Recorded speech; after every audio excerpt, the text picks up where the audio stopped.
How to fix Threads username not available? Hello guys, if you want to fix this problem, first step, click settings, click apps and notifications, click apps and wait a second for loading.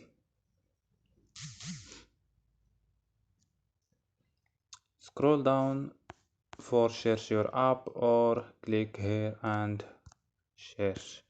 Click Threads, click force stop and click OK. Go to storage, click clear data, click OK and click clear cache. After these steps, restart your phone. So don't forget like and subscribe. Bye.